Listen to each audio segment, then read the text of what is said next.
The Winthrop family sent their daughter Adelaide west, the way you send off a crate you no longer want in the house. And they were so eager to be rid of her that they did not even come to the station to see her go.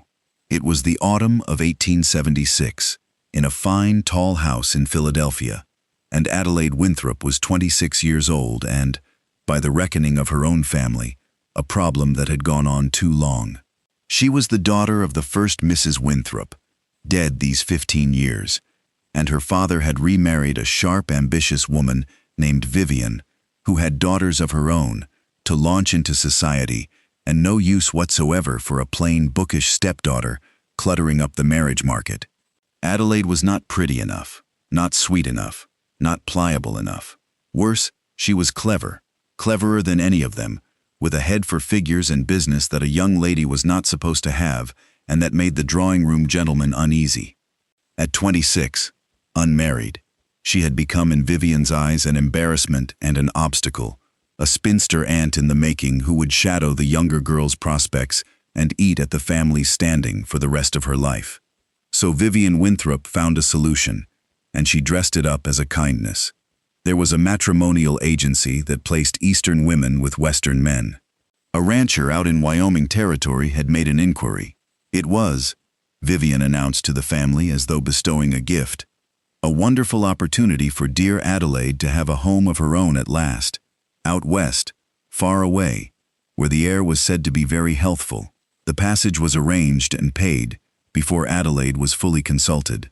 Her trunk was packed by servants, and on a gray morning she was put into a hired carriage with a one-way ticket and a small sum of money and sent to the station, and her father shook her hand as though she were a business acquaintance, and her stepmother did not rise from breakfast, and her half-sisters were relieved and did not trouble to hide it. Adelaide Winthrop rode to the station alone, understanding perfectly well what was being done to her. She was not being given an opportunity. She was being disposed of, mailed west, to a stranger, to be got rid of, so that the family could close over the space where she had been like water, closing over a dropped stone. She did not weep. She had done her weeping years ago, when she first understood that her father would always choose the peace of his second wife over the daughter of his first. She sat very straight in the carriage, and she made herself a single hard promise, which was that, whatever she found at the end of those rails, she would build something of it that would one day make every person in that fine, tall house sorry. The rancher who had made the inquiry was named Reuben Tate, and he was as different from the Winthrops of Philadelphia as a man could be, and that difference was the first piece of luck Adelaide had had in years, though it would take her a while to see it. Reuben Tate was 41, a big, slow-spoken cattleman who held a large but cash-poor spread in the grass country, south of Cheyenne. He had not sent to an agency out of any grand loneliness. He had sent because a man alone on a growing ranch needs a partner to run the house and the books while he runs the range, and the plain women of his own county were all long since married, and he was too shy and too busy to court at a distance. He had asked the agency for a sensible, capable woman, not a beauty and not a girl, and he had been honest in his letter that he could offer a hard life and a plain one, a great deal of land and not much cash, and steady, decent treatment and little else. When he met Adelaide's train at Cheyenne, he did not see a discarded embarrassment. He saw a tall, plain-composed woman of middle height, with intelligent, tired eyes, and a way of standing that told him she had steel in her, and he took off his hat and said, "Miss Winthrop, I'm Reuben Tate. I expect you're worn clean through from the trains. I've a room at a respectable house here in town, and will not rush anything. I know these arrangements are strange, and I know a woman comes into one with no notion of the man till she's staring at him, so I'll say straight off, there's no hurry on anything, and if we don't suit, I'll see you're not stranded. Let me take your trunk." Adelaide, braced for a coarse or grasping man, since a coarse or grasping man was all she had been raised to expect of the West, looked at this large, gentle stranger, who spoke to her with more courtesy than her own father had shown her in years, and felt the first crack run through the hard shell she had built for the journey.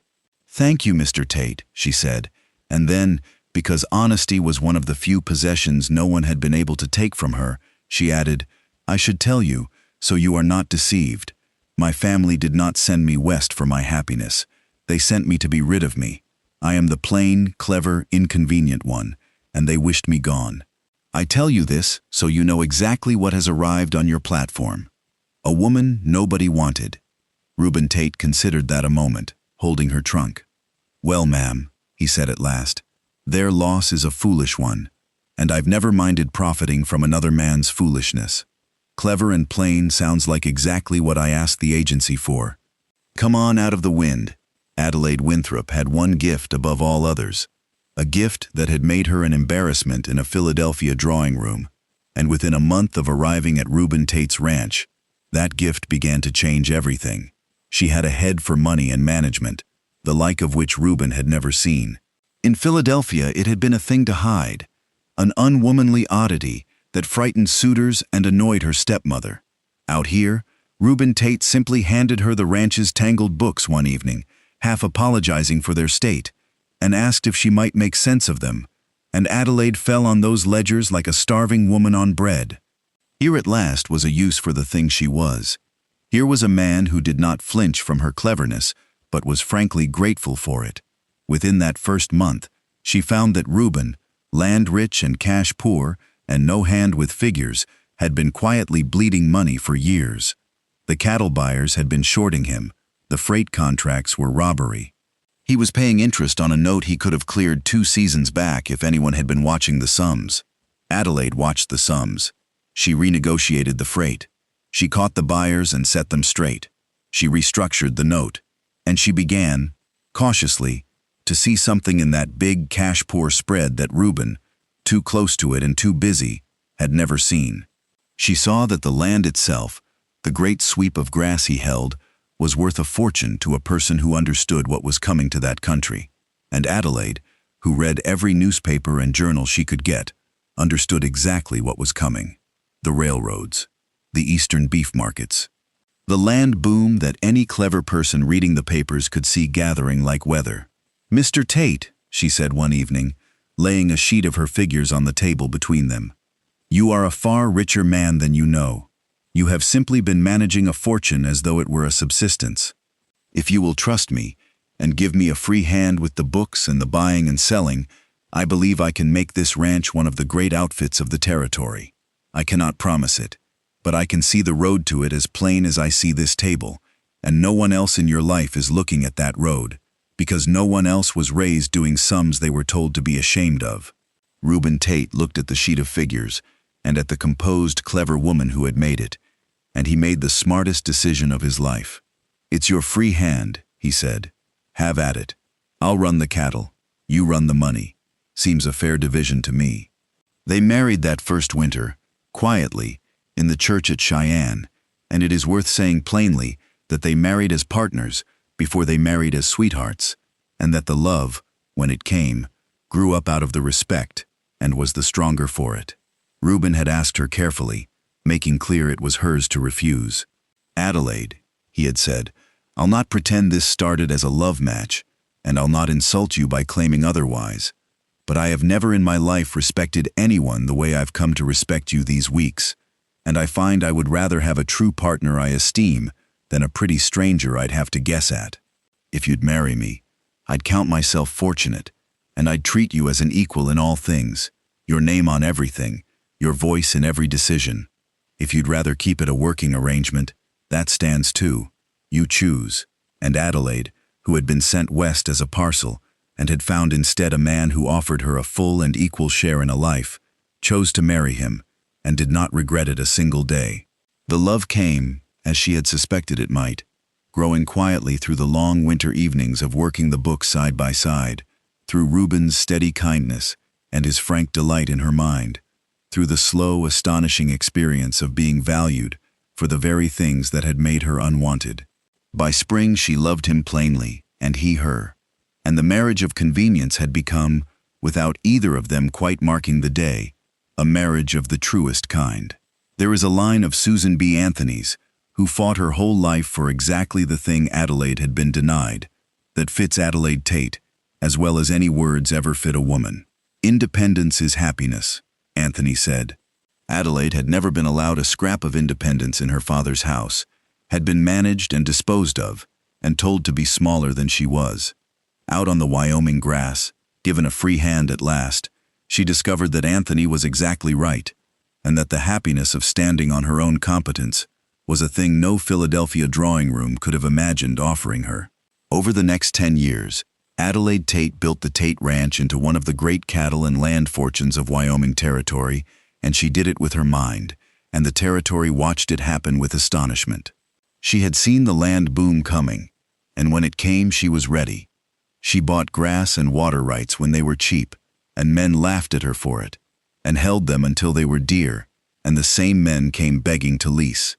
She read the beef markets like a scholar reads Latin, and she sold high and bought low, with an instinct that seemed like witchcraft to men who did not understand that it was simply attention, relentless attention, applied by a mind that had finally been let off its leash. She brought in blooded bulls and improved the herd. She invested the profits, not in the showy things men wasted money on, but in more land, more water, a freight interest, a share in the bank itself, so that in time, the very bank that had once charged Reuben Roberts interest was partly owned by his wife. Reuben Tate ran the cattle and the range and the men, and he was good at it, and he never once resented that his wife had become the more famous of the two, the one the newspapers wrote about, the cattle queen they took to calling her. He was proud of her, the way a generous man is proud, without a grain of the jealousy that a smaller man would have felt. "I married the smartest person in the territory," he would say, and had the sense to hand her the checkbook. Any fool can see that's not a thing to be sour about. That's a thing to thank God for nightly. By the time Adelaide Tate was 40, she was, by common agreement, the richest woman in Wyoming Territory, and one of the richest people of either sex, and every dollar of it had been built by the clever, plain, inconvenient daughter that a fine Philadelphia family had mailed west to be rid of. The reckoning came, as reckonings in these stories tend to, in the form of a letter, when the family that had discarded Adelaide discovered that the parcel they had shipped west had turned into a fortune, and decided, all at once, to remember that they loved her. The letter was from her stepmother Vivian, and it dripped with a warmth that had never once been shown to Adelaide in all the years she lived under Vivian's roof. It spoke of family feeling, of how they had all missed dear Adelaide so, of how proud they were of her wonderful success, which they had always known was in her. And then, because the Winthrops never wrote a letter without a purpose under it, it came to the point.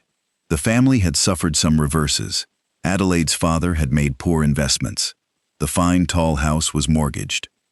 The half-sisters' marriages had not brought in what was hoped, and surely dear Adelaide, so wonderfully situated now, so blessed, would wish to help the family that had raised her, in memory of the happy home of her girlhood.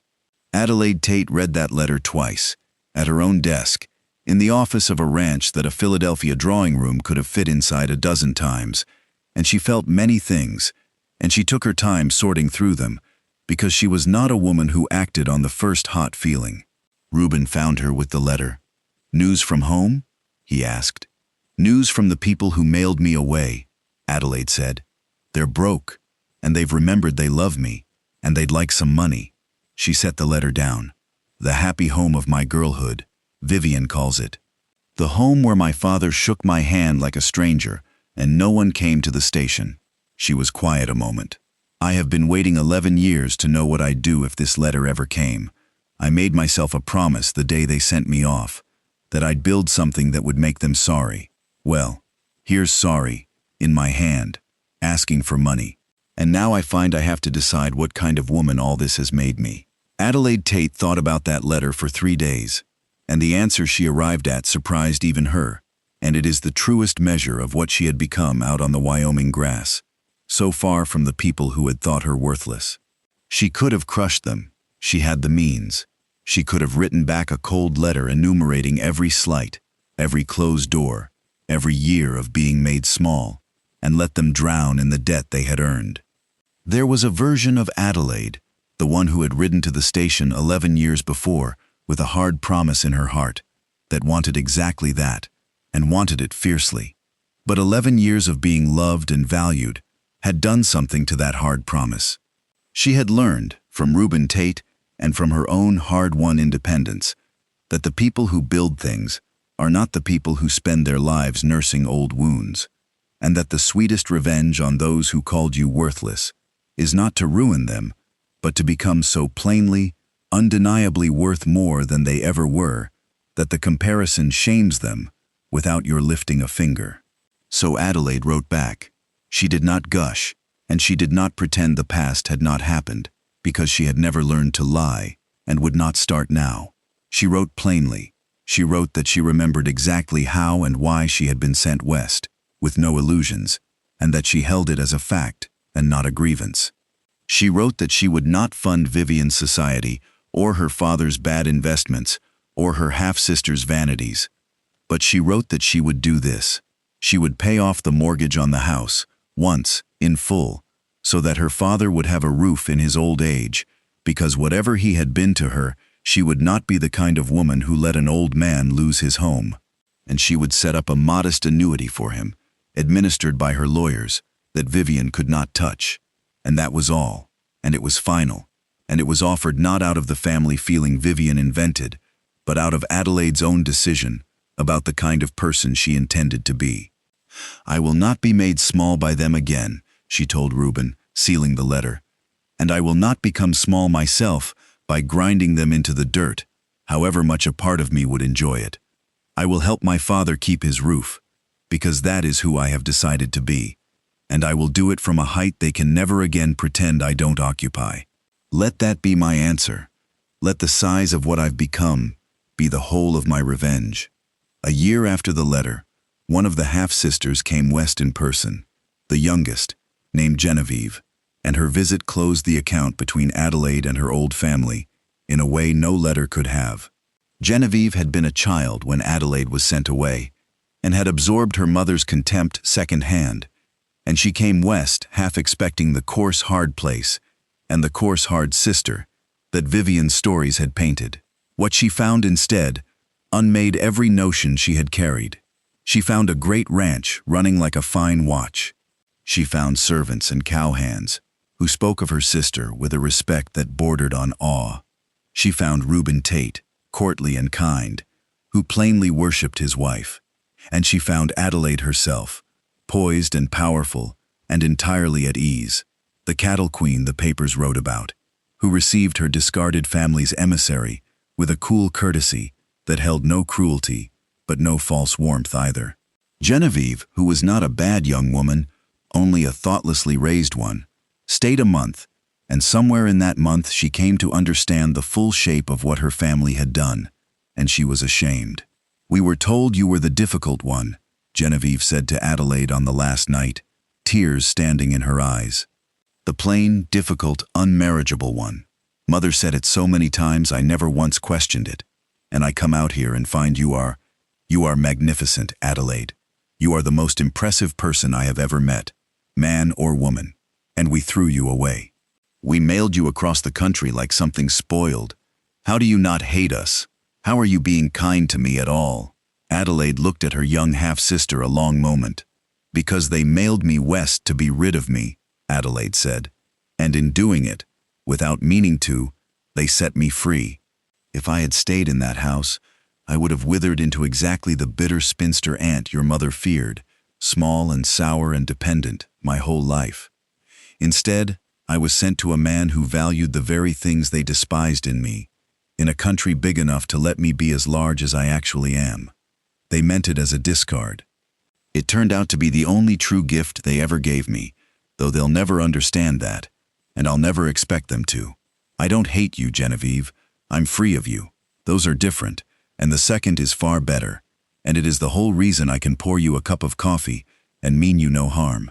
By the time Adelaide Tate was in her 50s, there was no woman in the whole of the territory, soon to be the state, richer or more respected, and the story of how she came there, mailed west as an unwanted parcel, had become a kind of legend that women told their daughters. She used the fortune well, which is the final measure of a person who was once treated as worthless, because such a person can go one of two ways when power finally comes to them, and Adelaide went the good way. She funded a school in Cheyenne, and made sure it taught girls the mathematics and the business that she had been shamed for knowing. She backed other women, quietly, a widow trying to hold a ranch, a young woman with a head for trade and no capital, the kind of women the world was ready to discard the way it had tried to discard her. She sat on the board of the bank that had once robbed her husband. She was consulted by governors. And through all of it, Reuben Tate stood beside her, growing old with her, still running the cattle he loved, still telling anyone who would listen that the smartest thing he ever did was take off his hat to a plain, clever woman on a Cheyenne platform and hand her the checkbook. Their marriage, begun as an arrangement between a discarded daughter and a cash-poor rancher, had become one of the great partnerships of the territory, and neither the fortune nor the fame ever came between them, because it had never been about the money for either of them. It had been, from that first month over the tangled ledgers, about two people who saw each other's true worth when no one else had bothered to look. I will tell you how it ended, because you have come the whole way and earned it. Reuben Tate died first, an old man, in the big house Adelaide's fortune had built, with his wife holding his hand, and Adelaide grieved him as the great partner and love of her life, which he had been. She ran the empire alone another decade, as shrewd at 70 as she had been at 30, and when she died she left the bulk of it not to any family, for she and Reuben had no children of their own, but to the school, and to a fund for women trying to make their own way in a country that still did not want them to, so that the freedom that had been forced on her by a cruel accident would be offered on purpose to thousands who came after. The Winthrops of Philadelphia she outlived, most of them. Her father died in the house she saved for him, and she paid for the burying, and did not pretend to a grief she did not feel, and did not perform when she did.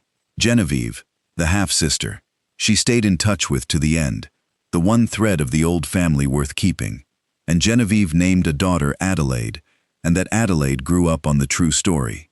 When a newspaper man came, near the end, to write the life of the famous cattle queen of Wyoming, he asked her the question everyone asked, how a woman mailed west by an uncaring family as an unwanted parcel had become the richest woman in the state.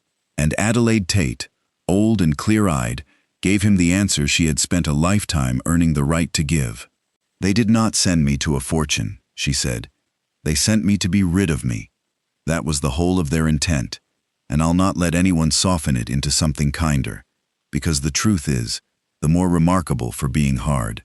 They threw away a clever plain woman because they could not see her worth, and they threw her, by pure luck, to the one man in 1,000 who could. So write it down plainly, young man. I was not lucky in my family. I was lucky in the man at the end of the rails, and luckier still in what I was made of, which they never troubled to look at. The lesson is not that everything works out. It is that the people too small to see your worth do not get the final say in what it is. The world is wide. Their drawing room was small. I found that out the day they mailed me out of it, and it was the making of me. Here is what stays with me about Adelaide Tate. She was handed the deepest wound a family can give, the plain message that you are not wanted, and she was handed it young and often. And she took that wound and, instead of letting it shrink her, she used it as fuel to become so completely herself that the people who had discarded her looked small forever after by comparison. The world tries to tell a great many people that they are parcels to be disposed of. Now and then one of them lands in the right country, with the right partner, with a mind that was only ever waiting to be let off its leash, and shows the world exactly how wrong it was. Adelaide Winthrop was mailed west to be rid of. Adelaide Tate became the richest woman in the territory. The distance between those two names is the whole of the story, and it is a distance worth remembering. If this one warmed you, stay a while by the fire. There are more of them coming, more people the world tried to throw away and lived to see rise, and every last one is worth the time it takes to tell.